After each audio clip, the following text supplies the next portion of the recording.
Hey, how's it going guys? It's Tauraxus here and welcome to my first look gameplay of the demo of Rose Academy.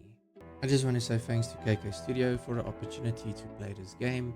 Now, Rose Academy is a detective visual novel where you play as a young agent sent to an elite girls' academy to investigate the suspicious death of a top student. Interrogate suspects, collect evidence, and build romantic relationships. Will you uncover the truth or fall for someone's charm? With that being said, sit back, relax and enjoy this video. So without further ado, let's play.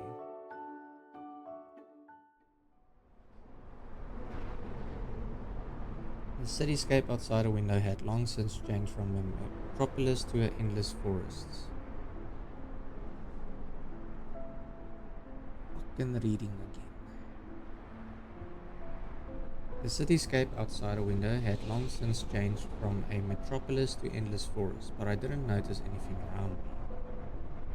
The driver was saying something about the warm September weather, but his words never reached my consciousness.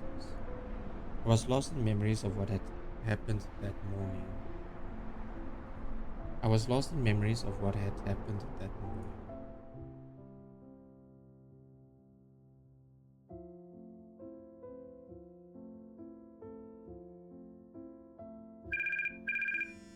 A morning phone call interrupted my morning magic, which consisted of a cup of coffee and reading the news. I rarely break my own rules, never answering unknown numbers, especially during vacation. But this time something was different. A premonition told me this call wasn't random. The phone continued to vibrate insistently. I reached out and, after a second's hesitation, answered the call. Hello? James? The girl's voice sounded vaguely familiar, but I couldn't recall where I had heard it before. Who is this? Perhaps you don't remember me. It's been many years. It's Nika. We were at the same summer camp together, Bear's Cliff. Do you remember? Her name triggered a wave of long forgotten memories, washing the rest of the world out of my head. Nika, my first love. Of course I remembered. There are things you don't forget. I remember. It's so unexpected to hear from you after 10 years. Yes, 10. It's hard to believe. So this year marks the anniversary of our first meeting. The girl's voice sounded cheerful, almost playful. However, I was too surprised to play along. And of our last meeting too. Nika, has something happened?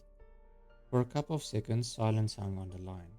I could almost see her biting her lower lip, a habit she always had when she was nervous. I wonder if she still has this habit after all these years. You're right, something had happened. Has happened. I wish the reason for my call were just the anniversary, but there's something more serious. I heard you've become one of the best in your field. How did she know I'm a special agent? That's classified information.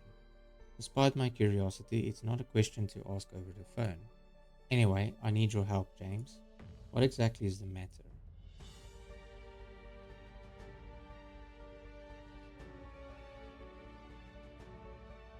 I'm the principal of the girls' academy, and one of our students died yesterday. It looked like a suicide, but she had no reason for it. Although it may sound strange, my experience tells me there is something more going on here. Vacation, huh? And now I'm investigating something again. A student suicide? That's not even my specialization. Damn it, why did I agree to do it? Just because I heard her voice? So many years, and all this time she had my number. She knew who I was, but she never called after what happened. Well, what really happened? It was a puppy love. What truly connects us besides stories from summer camp. But no matter how hard I tried to convince myself that we had nothing in common, I couldn't forget how 10 years ago I rushed to the post office after returning from camp. With trepidation and a pounding heart, I hoped to find a reply to my letter addressed to Nika. I remember how, week after week, I could never find that letter in a pile of fresh mail. I remember pleading with my parents to visit Nika on the other side of the country to make sure she was okay. I remember my father finding her phone number and I and how I dialed it. On the other end of the line, I heard that Nico's family had moved and the new tenants didn't have their current address or number. The driver's voice pulled me out of my reflections on the past. We've arrived. When the driver stopped the car for a moment, I doubted we had arrived at the right address. The building visible beyond the gates looked more like a luxurious mansion belonging to some European aristocrat than a girls' academy. Taking my bag from the trunk and paying the driver, I double checked the address on my phone. Rose Academy. The address seems correct, so it really is a school. Judging by its location and appearance, the girls here aren't from simple families. As I approached the gates, I automatically noticed the flicker of a miniature sensor hidden within the decorative element. I'd seen such hidden facial recognition systems. I'd seen such hidden facial recognition systems many times before. The only difference was that they were usually in government buildings or at secret headquarters meetings rather than in civilian institutions. Before my finger could press the call button, a mechanical voice came from a hidden speaker. Please state your name and the purpose of your visit. James Crofton. I'm here by personal invitation from the principal. For a couple of seconds, the system went silent, processing the information.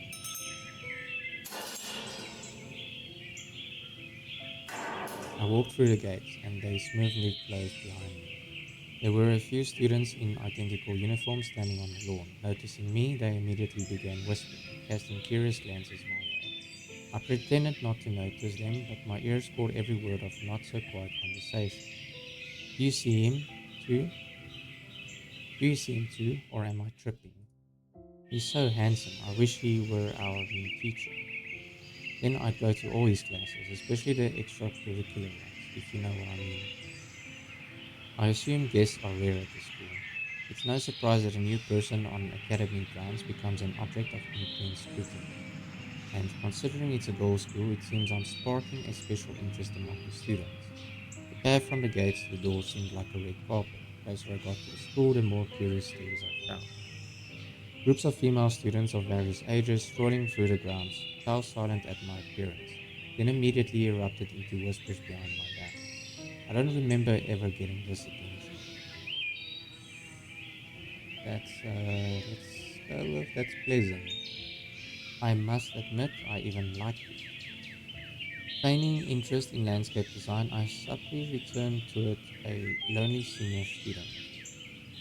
She was standing nearby, her intense gaze fixed on me from the moment I stepped onto the school grounds. Our glances met for a moment, and I managed to notice her reddened eyes. Her fingers nervously fidgeted with the hem of her shirt. Unlike the other students who were looking at me with curiosity, her face expressed tension and some inner anxiety. Catching my gaze, she quickly turned away. She seems upset about something. Should I ask if she's okay? Okay, stop. Now's not the time. Investigation, James. I involuntarily shook my head, dispelling the intrusive thought. I took a deep breath as if before diving into the water and pushed the heavy front door open.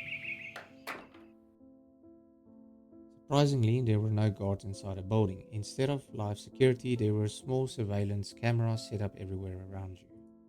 I looked around trying to figure out where to go next. The lobby branched. Oh, okay, wait a little bit.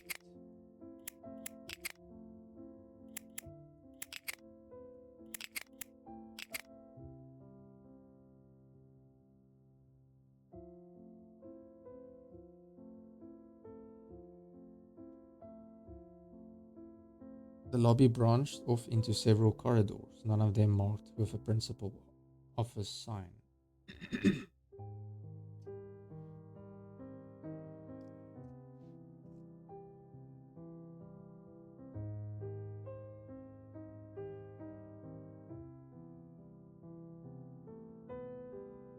The lobby branched off into several corridors, none of them marked with a principal's office sign.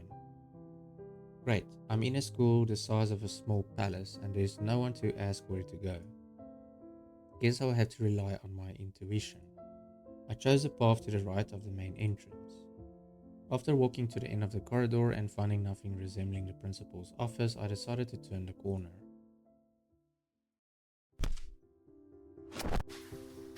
I felt a shove that nearly made me lose my balance. It took me a few seconds to collect myself and realize what had happened. There were textbooks scattered across the floor, and their owner looked up at me with wide, frightened eyes. I'm sorry, I wasn't looking where I was going. I'm so sorry. Are you okay? You didn't hurt yourself? For some reason, the simple question made her cheeks flush bright red. No, I'm fine. It's just I'm terribly clumsy. My mom told me when I was little that I have two left feet. It's always like this with me. The girl adjusted her glasses and looked with annoyance at the scattered textbooks. I'll pick up the books. And now to help the girl gather the spilled books. Oh, you don't have to. I can do it myself. It's no trouble. Are you sure you didn't hurt yourself? No, I'm fine. Thank you so much.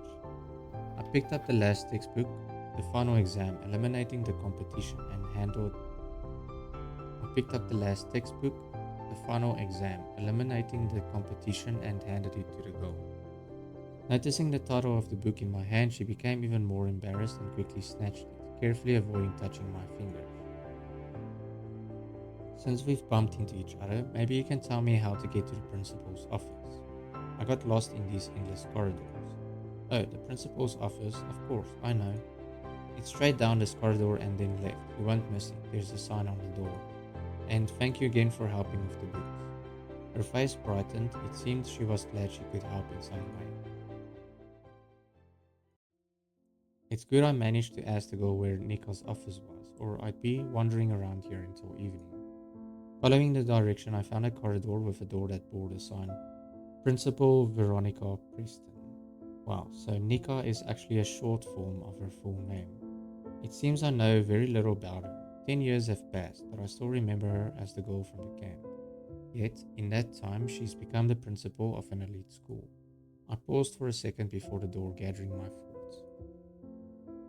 Beyond this door was not only information about the mysterious death of a student, but also a meeting with a person from the past who, it seemed, had long been left behind. I took a deep breath and knocked. A muffled "come in" came from behind the door. I turned the doorknob and stepped into the office. James, is that really you? Nika, as expected, had changed in 10 years. Her soft, childlike features I knew were gone. Nika was always beautiful, but I didn't think she'd become such a stunning woman. Her eyes, still clear and expressive, now held a new, unfamiliar depth. Seeing me, Nika rose from her seat. Her suit accentuated her status as the principal while still highlighting her graceful figure. Nika seems genuinely happy to see me, yet she maintains a certain distance. I wonder if it's a professional habit or something personal between us. Please come in, have a seat. She She pointed to the chair opposite to the desk and sat back down in the principal's seat. Nika looks unexpectedly at home behind this massive desk, even despite her relatively young age.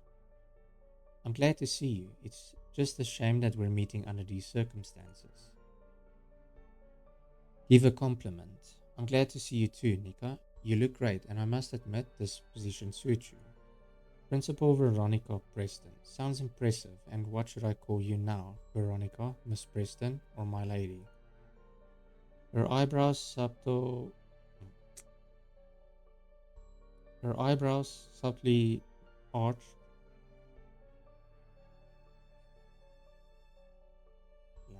Her eyebrows subtly arched, and then she unexpectedly smiled. That same smile I hadn't seen in years but could never forget.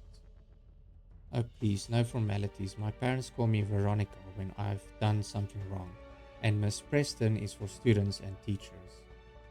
My lady sounds more interesting, but I'm afraid if anyone heard this, they might misunderstand us. Okay, well, obviously. My lady sounds more interesting, but I'm afraid if anyone heard this, they might misunderstand. Why Do I struggle with the text too much? I need to make backups. Give me a second. Okay, so wat het ons gerecord? Wakfu. Ik weet niet wat het ook gedoen met Wakfu. Or what did I had to change with Wakfu?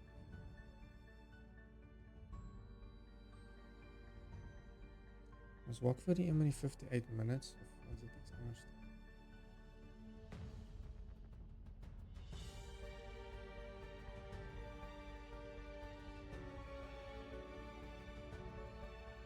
I think it was the only 58 minutes.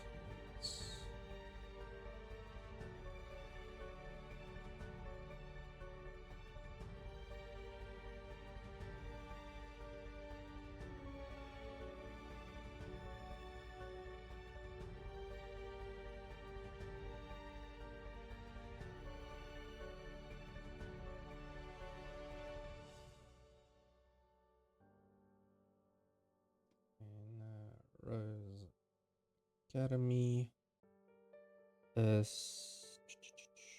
let's make it 18 minutes.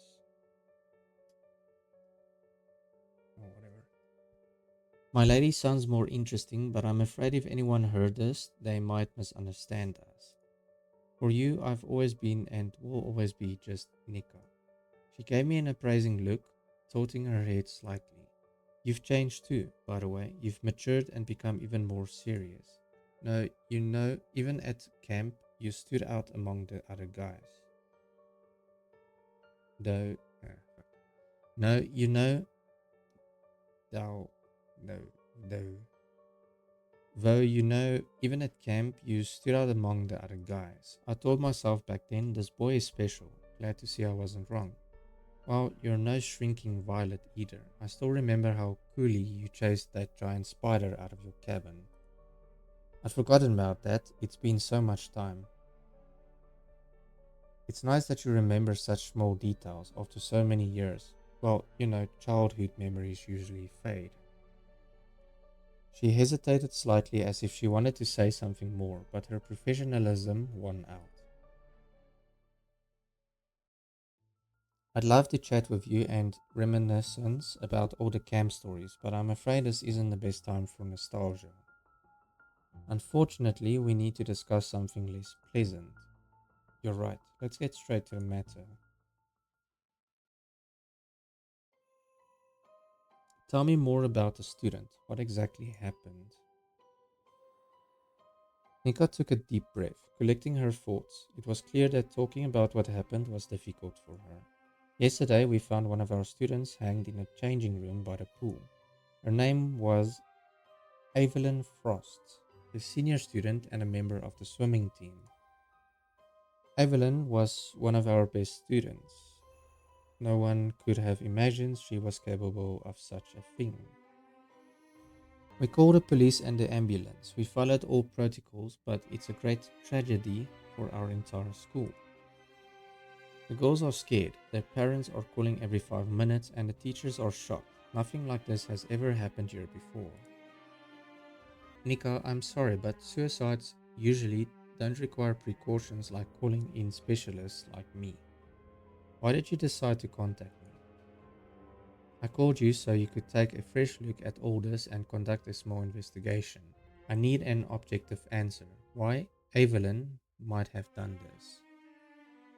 Just a couple of weeks ago, we were discussing her plans for the future, which, by the way, were quite ambitious. But her ambition was natural. She was one of our leading contenders for a grant. Wait, what grant? Every year, our best graduate gets the opportunity to enter any university in the country without any tests or exams. It's not just admission, they cover her tuition, housing, and all other expenses. Of course, the competition is fierce. They consider everything, not just grades, but also sports achievements, community work, and leadership qualities. Evelyn had every chance of getting this grant, so it's incomprehensible to me what could have pushed her to do this. You see, I can't be objective. For me, our students and teaching staff are almost a family. I know these goals not just from documents and grades, I see them every day and I watch them grow. And when something like this happens, it's like a punch to the gut. I feel responsible to Evelyn, to her parents, to the other students. Right now, I desperately need a clear head by my side. Besides, I don't have much time. What do you mean? How much time do we have for investigation? The Board of Trustees meeting is in 3 days. They expect answers, and if we don't provide them, the school will likely be closed.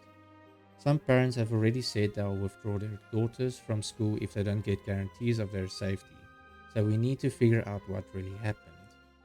If it was a suicide, we must understand the cause and do everything to prevent it from happening again. And if it's something else, we need to resolve it even faster. Do you already have the forensic report? Were there any signs of a violent death found? They promised to send the information this evening. As soon as I get the report, I'll inform you immediately. Are there surveillance cameras in the pool area or the corridors leading to it? If you have doubts that she did this herself, the recordings might help put an end to this matter, probably even before the forensic report. Of course, I haven't seen the recordings yet, but I've already asked our technician to download it and prepare all the footage from last night. Nika looked at the watch on her wrist and then shifted her gaze to the wall clock as if checking the time. Her movements betrayed some impatience. They'll be ready in 20 minutes. Of course, the changing rooms aren't equipped with cameras, but there is a camera in the pool area and in a corridor leading to it. In any case, if it's a suicide, cameras are unlikely to give us the answer to why Evelyn did it. So let's start from the beginning. Where, who, and what time was the body found? In a changing room by the second pool, around 11 in the evening. Her classmate Annie Harper found her. Wait, the second pool? Does your school have more than one? The school has two pools. One is for regular physical education classes for students not specializing in swimming.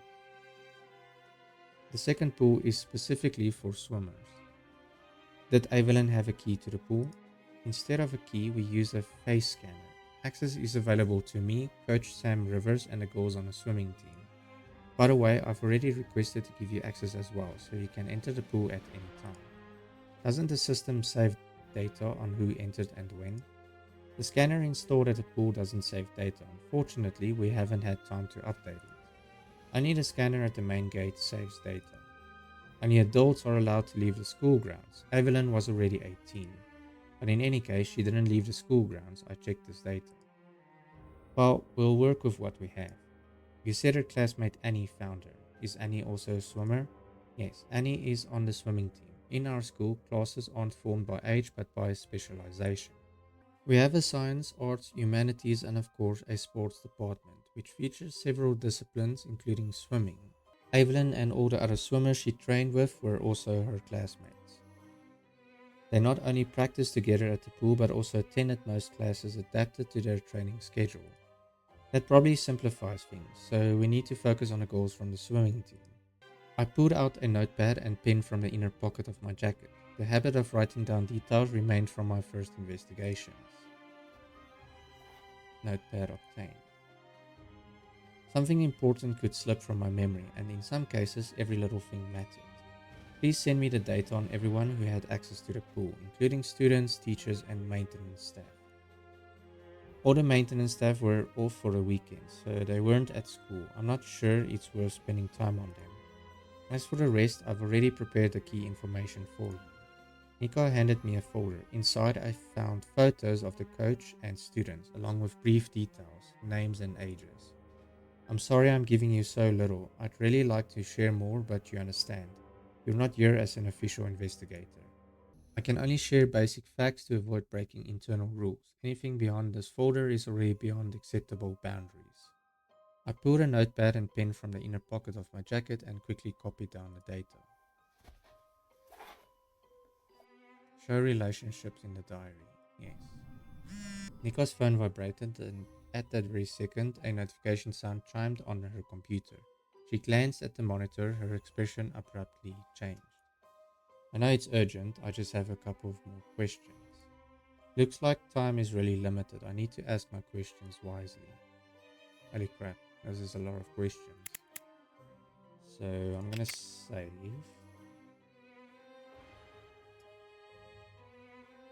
Okay, we have more about Evelyn. What was she like? What were Evelyn's relationships with other students like? Who else was a contender for the grant besides Evelyn? Could Evelyn or her family have had enemies? What was Annie doing so late at the pool? Of Annie. You mentioned that Annie, Evelyn's classmate, found the body. What was Annie doing at the pool at 11 p.m. on a weekend? Nico frowned and shook her head. Honestly, I don't know. When Annie came running to me in tears, the last thing I cared about was what was she doing there so late. I think you'd better ask her that question personally. Okay, I'll figure it out. More about Evelyn. What was she like? Nika pondered for a second as if recalling something specific. Evelyn was an exemplary student with no disciplinary issues and some of the best grades in her class.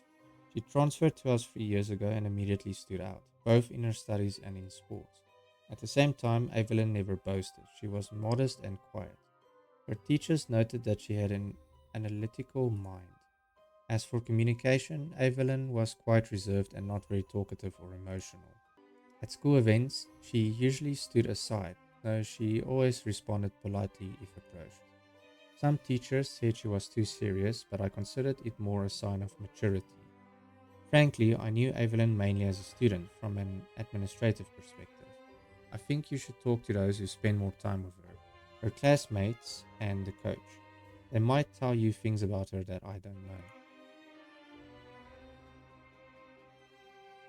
Who else was a contender for the grant besides Evelyn? And how serious was the competition? I knew you'd ask about that. This morning I wanted to get the documents for the graduating students from the teachers' lounge, all their rankings, grades, and even personal notes from teachers about each student. And the most interesting thing is that these papers have gone missing. Someone must have taken them to work on and forgotten to return them. I'll have to check with my colleagues. Regarding the grant, this year it was mainly Evelyn and her classmate Mickey Outerwood who were competing for it. Both are very talented, but different areas. Evelyn was our star in the pool, and Mickey's a genius in the exact sciences. She has no equal in mathematics and physics. She's even won Olympiads twice. A picture of what happened was slowly forming in my mind. Do you think the camera recordings are ready yet? Or does the technician need more time? I think we can go down and check it. Johnson usually works very fast. He might have already prepared them. We both rose from our chairs, but before we could take a step, the office door burst open without a knock. A woman in a tracksuit almost flew into the room. Miss Preston, I have an emergency. The woman stopped mid-sentence, noticing me in the office, but she didn't look embarrassed. She was probably assessing what was happening. Sorry, I didn't know you had a visitor. I seem to have interrupted your conversation. I should have not. It's okay, that's James Crofton, the specialist I invited to help us understand the situation. James, meet Sam Rivers, our swimming coach. So, what's your emergency? I'm afraid this emergency is sitting in front of you. The entire school is buzzing because of a man in a suit. People are spreading rumors. I came to ask that the police not torment the students with endless interrogations. It's enough for the girls traumatized by their classmates' death. James isn't exactly from the police. He's an experienced investigation specialist who will help us figure out what happened. As for talking to the girls, it's a necessity. We need to understand what could have pushed Evelyn to do this. Besides, I've already received consent from both the parents and students for these conversations. Sam crossed her arms over her chest. No disrespect, but you don't need to be a detective to understand that the girl probably couldn't handle the responsibility. I didn't get a chance to ask what kind of responsibility she was referring to as the piercing wow of a fire alarm echoed throughout the building. Nika immediately turned to her desk and reached for her computer. A few quick keystrokes and her face froze. It's not a draw. The security system shows there's a fire on the third floor. The server room is burning. Johnson is up there preparing the recordings. Nika rushed to the door. Sam and I followed her. The corridor was already in motion. Students and teachers were exiting classrooms in organized chaos. We struggled to make our way through the crowd running towards us. The murmur of voices and blare of alarms filled the school. Nika, on the move, issued instructions to the teacher she met along the way. Mrs. Parker, please make sure all junior students come out to the front yard. Jenkins, contact the fire department. A middle-aged woman, apparently one of the teachers, was trying to soothe a sobbing girl while other students lined up along the wall. Nika confidently led us through the labyrinth of corridors, climbing higher and higher up the stairs, keeping steps. On the third floor, we turned into an empty corridor. There were no students, only the smell of smoke that grew more intense with each step. Having reached the end, we stopped in front of a small room from under whose door grey plumes were billowing. Johnson, are you there? There was no answer. I quickly looked around and noticed a fire extinguisher on the wall. Without wasting time, I ripped from its mouth. I knew it could be dangerous, but every second counted. Step aside.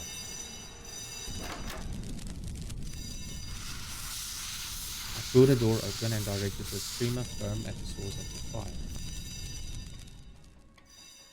The flames quickly receded. Despite all the smoke, the fire was small. The flames retreated under the pressure of the chemical. Although the smoke made it seem like a serious blaze, the fire wasn't massive. Near the charred wires and melted microchips were the blackened remains of external hard drive. After extinguishing the last flickers, I looked around. It was a small room, more like a storage closet, with several monitors and technical equipment. Thank God no one's here. Johnson must have evacuated with the others. Your technician probably survived, which is more than I can say for the computers. What a weird coincidence. The fire occurred when we were about to get camera recordings. Too strange to happen randomly. It looks like someone didn't want us to see the records from those cameras. It's quite likely this could relate to the girl's death. Is someone destroying evidence? We should find Johnson and figure out why the fire started so inopportunely and where he was at that time. I'll take care of that, and I also need to calm the students and staff. The sooner we normalize the situation, the better. James, maybe you could talk to Miss Rivers for now. She was Evelyn's coach and mentor. Perhaps she can tell you something. I don't mind. I'd also like to examine the spot where the body was found. Sam, could you please show James the pool and changing room? Sure, no problem. Nika, take your time. I'll talk to Miss Rivers and Evelyn's classmates. It's just Sam for you. Sam gave me a slight wink with an unexpected playfulness that didn't at all match her previous serious demeanor. Nika's reaction was barely noticeable, just a slight tension in her jawline and a fleeting pause before she nodded and turned to leave. Tension hung between the two women, something I couldn't help but notice. Seems like Nika is jealous. I followed Nika with my eyes and then hurried to catch up with Sam, who was already moving in the opposite direction. Okay, wait, can we? Okay, so this is Deaf Evelyn Frost, 17 years old. I thought they said she was 18. Facts. One of the best students, grant applicants. We have this relationship with Nika. I don't know what a lot of these things mean. Okay, so we have Sam, swimming coach, 33 years old, motive unknown. Annie Harper, which is the girl that we found Evelyn's body on Sunday around 11 p.m. She's 17. Vivian Devereux, if that's how you even pronounce her surname, she's also 17. Sophie Williams, she's actually 18. So that's a girl with the red eyes, or whatever, from the beginning.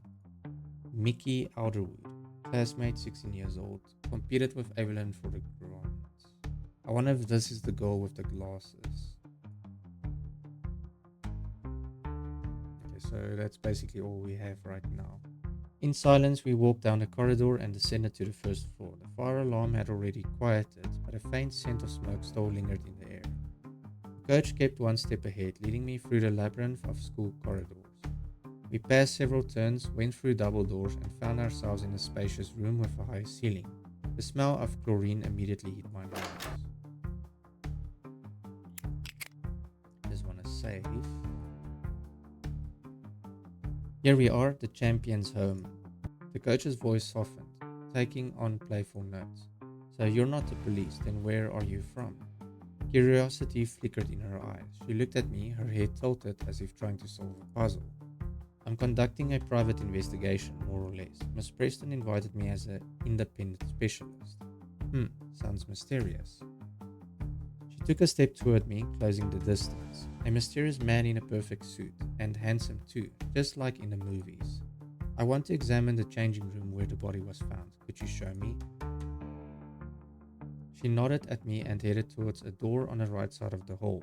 I followed her, trying to focus on the case and not on her overt flirting.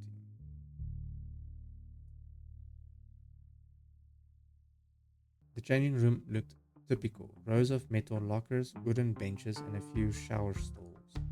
I carefully examined the room, trying to understand what could have happened here yesterday. What was Evelyn's locker number? 17. She answered without a moment's hesitation. Does the coach really know the locker numbers of all her students or just a select few? I looked around again, trying to see anything that could provide a clue.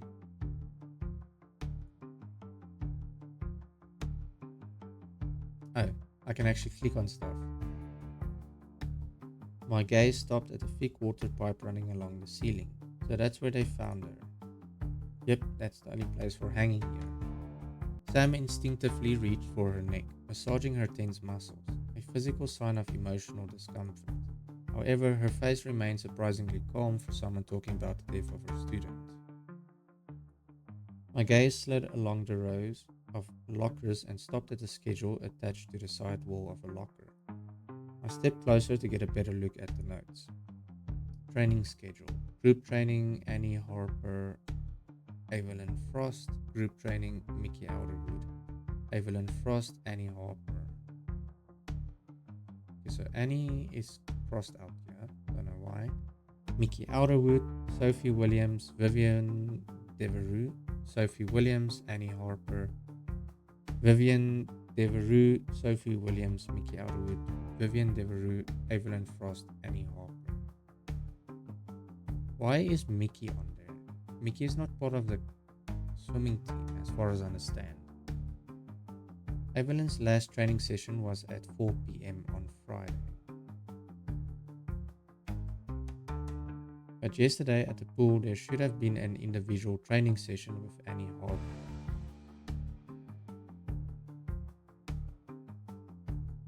The Sunday entry stood out. It was written with a blue marker, while the rest of the schedule was in black, clearly added later. Okay.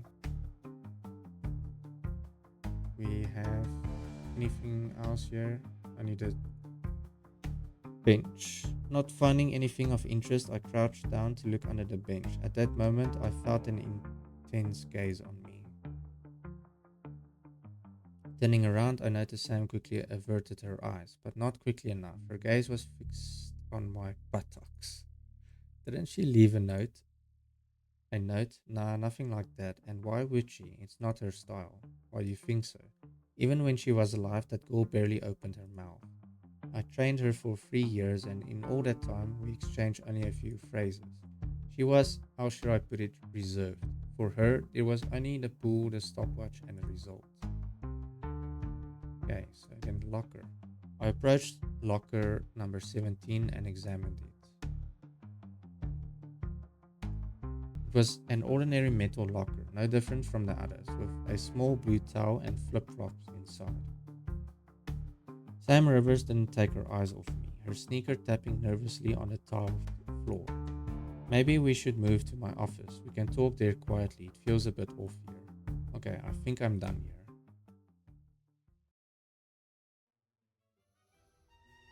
The coach's office was small but comfortable, with cabinets full of trophies and walls covered with photos of smiling girls with medals around their necks. In a corner was a small sofa, and the center of the room was occupied by a desk piled with folders and papers. I settled onto the sofa and Sam headed towards the coat rack and began pulling off her sweatshirt. After running around the corridors, I feel like I've had a good workout, heated and sweaty. I urgently need to do something about it. Sam pulled the zipper down and slowly, almost demonstratively, took off her sweatshirt. Okay, I'm just gonna save here again. My gaze lingered on Sam. Look around. I mean, let's flirt back. She's been flirting, so let's give it to her. My gaze lingered on Sam. Your decision affected the relationship. I couldn't tear my eyes away from Sam. Underneath her sweatshirt was a tight tank top that barely contained her full breasts. The fabric outlined every curve of her toned body, showcasing the results of years of training. Our eyes unexpectedly met, and I realized she had been watching my reaction the whole time. A satisfied, almost predatory smile played on her lips. There was pure contentment in her gaze. My reaction definitely pleased her. I need to focus on the investigation, not on the obvious advantages of the swimming coach. No, I must admit, the advantages are quite impressive.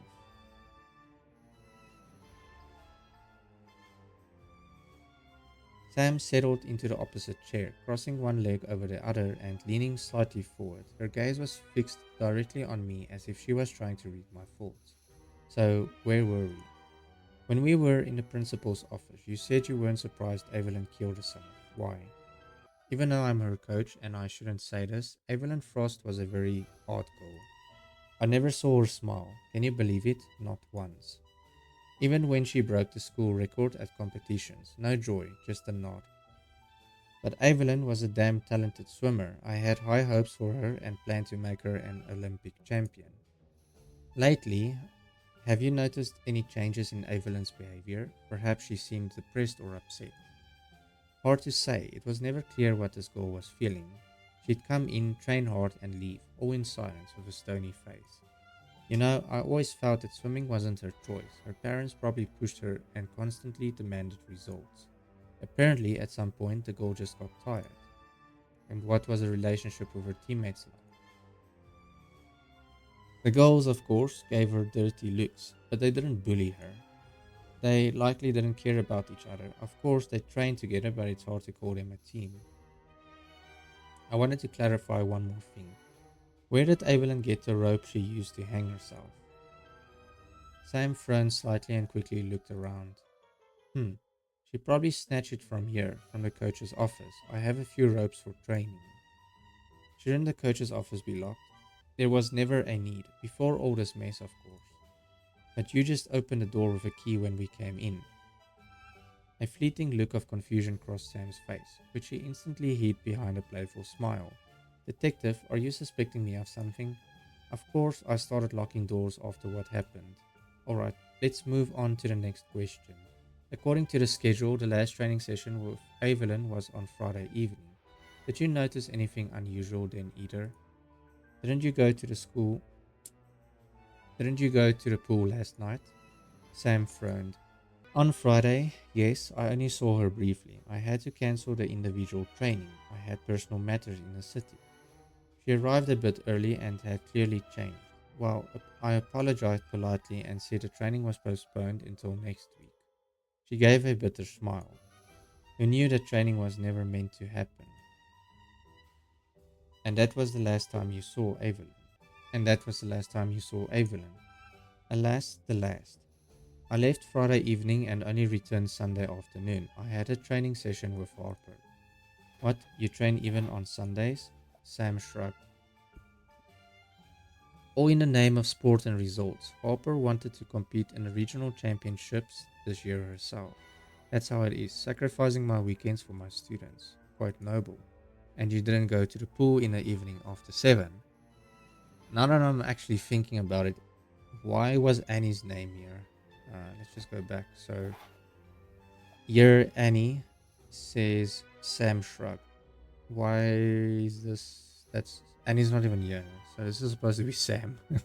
But anyway, um, quite noble. And you didn't go to the school in the evening after 7. I certainly love sports, but not that much. Sam leaned forward, gazing intently into my eyes, the corners of her lips slightly upturned in a faint smile. Yesterday, I spent the whole evening bored in my double bed. You know, in moments like these, you can feel with your whole body just how big it is for one person. No, I think you could help me with that little problem. A detective with such abilities surely knows how to entertain a lady when she's lonely. Uh, okay, well, this is getting interesting. Let's just check the journal or the notepad. It's actually a notepad. So we have a schedule here, which is evidence. Last training session on Friday was cancelled by Sam. Sam, we have went to town on Friday, returned on Sunday afternoon. Claims she was in her room on Sunday evening.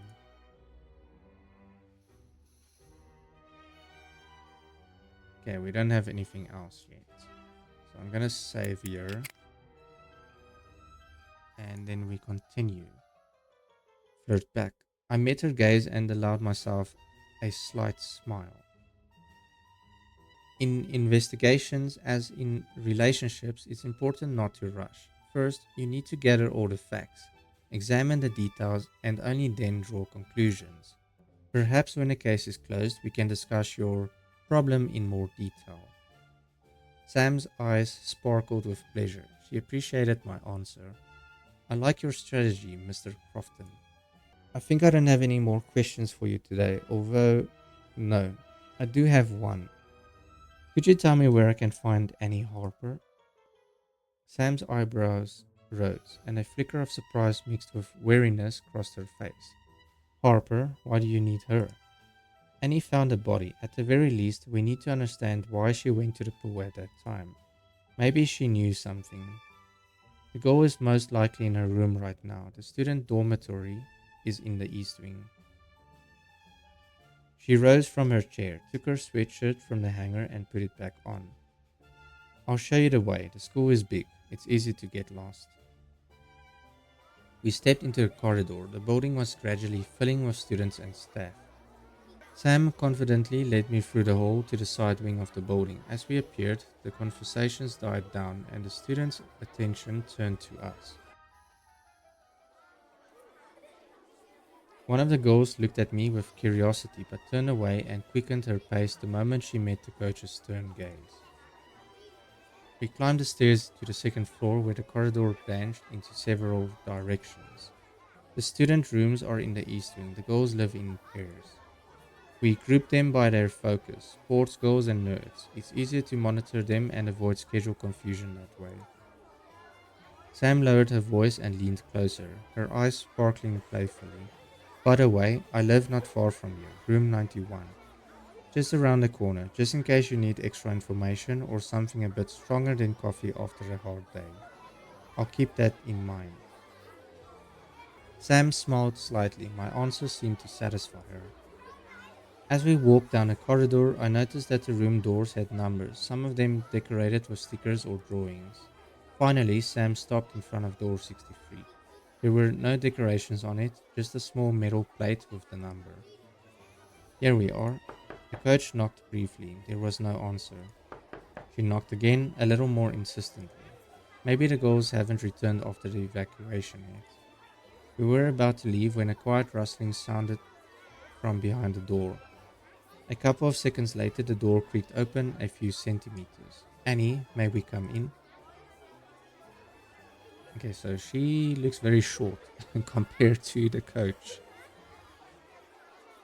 But then again, she is 17. The girl silently opened the door wider, letting us in. Maybe Sam got the wrong door and we accidentally walked into a junior high student's room. The girl's head barely reached my chest, but the coach wasn't surprised. Oh, okay, well, it seems like she's in general just short. She's so tiny, it's hard to believe she's a high school senior, much less a swimmer. Annie, this is Mr. Crofton. He's here to talk to us about Evelyn. But if you don't want to, you don't have to talk to anyone. We understand. A brief exchange of glances between Annie and Sam didn't escape my attention. Annie's shoulders suddenly tensed, and her breathing became more measured as if she was consciously controlling it. Her face showed indifference, but her body betrayed either aversion or fear. I'm fine, I'm ready.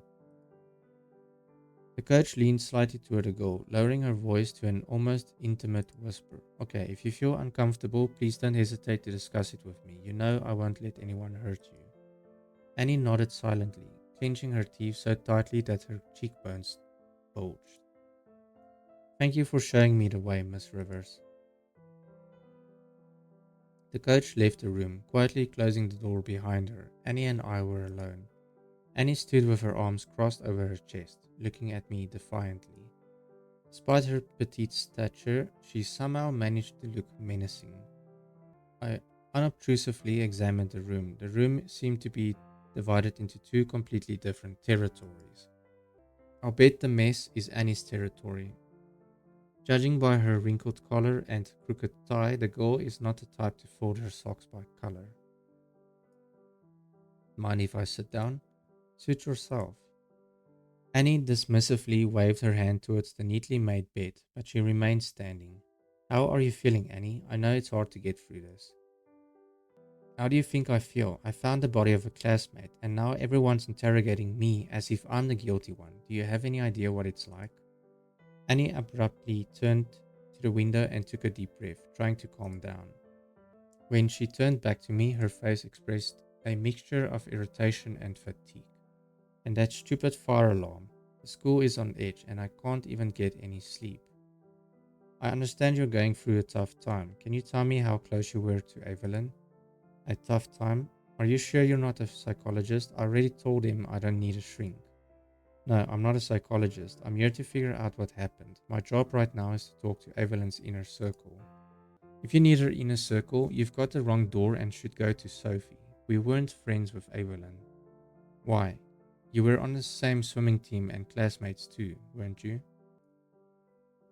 Annie rolled her eyes as if I had asked the stupidest question in the world. She plopped down on the edge of the bed opposite, showing her irritation. Being on the same team doesn't mean you have to be friends with everyone. Why would I do it? We had nothing in common but the pool. She had eyes like a dead fish, always silent and staring at everyone, and she liked to stick her nose where it didn't belong. What do you mean by stick her nose where it didn't belong? Annie's reaction was instantaneous. Her eyes widened as if she had just realized she'd said those words out loud. She abruptly straightened up and clenched her fists.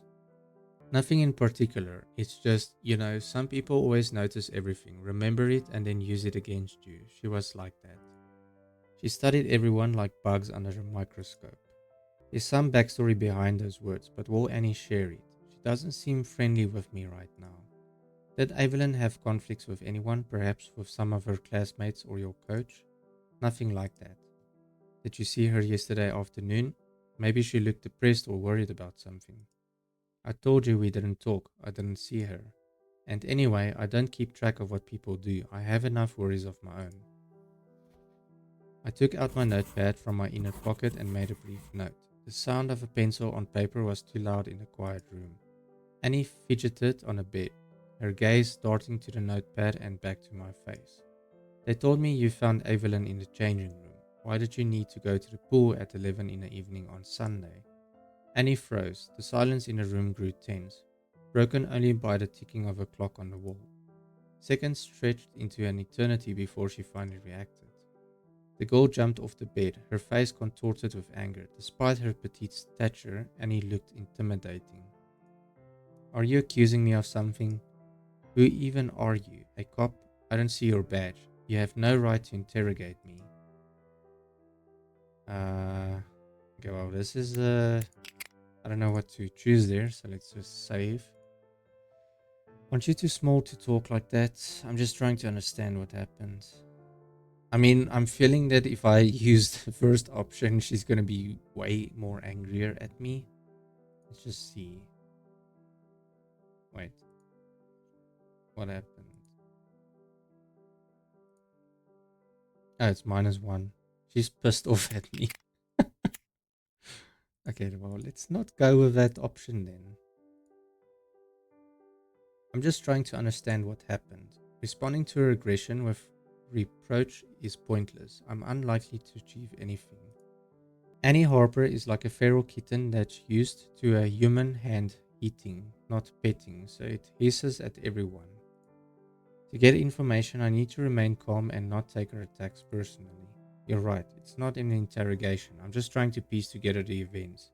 If I've asked an uncomfortable question, we can move on to another topic.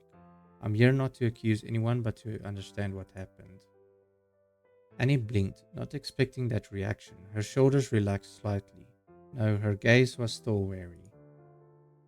She slowly sat back down on a bed, looking away and avoiding eye contact.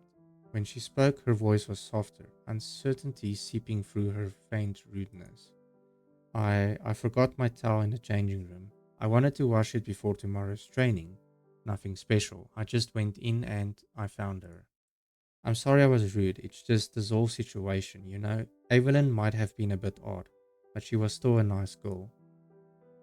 Thanks for being honest, Annie. If you remember anything else or need to talk to someone, call me anytime, day or night, it doesn't matter. I took a business card from the inner pocket of my jacket and handed it to her. Annie took the card and nodded silently, tucking it in her uniform pocket. I stood up and headed to the exit. Quietly closing the door behind me, I stepped into the corridor. At that moment, my phone vibrated in my pocket. I took out my phone and saw a message from Nika. Well, I've already talked to Annie. Mickey wasn't in her room, so now I can go see Sophie Williams, Evelyn's roommates. Oh wait, what does this say? Girls' room numbers. Number 63 is Annie Harper and Mickey Elderwood. Okay, so Annie and Mickey shares a room. Number 65 is Evelyn Frost. I think that's supposed to say Evelyn Frost or Evelyn Frost, whatever her name is. And Sophie Williams. So they basically shared a room. And then Vivian Devereux is in 73. She seems to be alone. I straightened my tie and moved down the corridor to room 65. When I reached the door, I knocked. No one answered. I waited a few seconds before I knocked again, a little louder. Silence. I tried the door handle. The door is locked. Sophie must be in class or just doesn't want to see anyone after everything that happened. After reviewing the list again, I decided to visit the room of a student named Vivian Devereux. The girl's last name seemed vaguely familiar to me. I continued down the corridor past identical doors with simple number plates, but when I reached door number 73, I saw it didn't look like the others. Below the number was an elegant drawing of a crowned lion. Judging by the style and technique, it was a family crest. I'm going to end this video here. This game is a 5 out of 5 and I do recommend it. So far, the story is getting interesting, even though we do not have a lot of evidence on what happened or, whatever so far is going on. But it's still early in the game, so obviously we have a very long way to go, I think. But the game's link is in the description, so go check it out. Anyway, don't forget to like, subscribe, and comment, and I will see you guys in the next video. So until next time, take care. Bye-bye.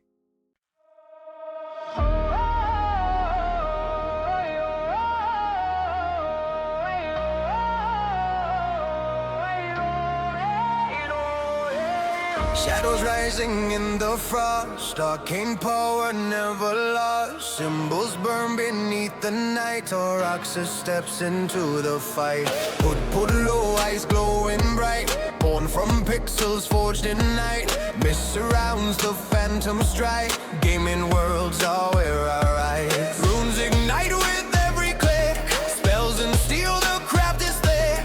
Every realm I travel through, Tauraxus breaks the path anew. Storms awaken when I play. Magic moves the world my way. Every challenge, every phase, I carve my legend through the maze. I'm forging my destiny. Every strike a victory. In the worlds where heroes bleed,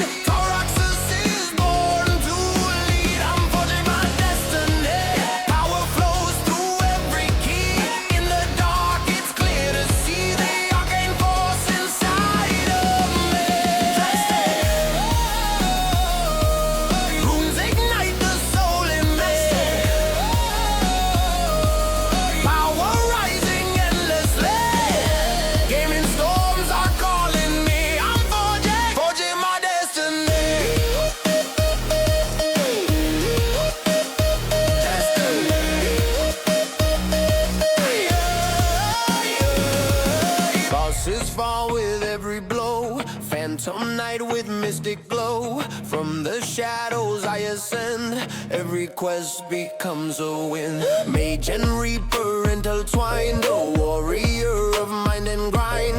With my headset set to fight, I conquer worlds beyond the night.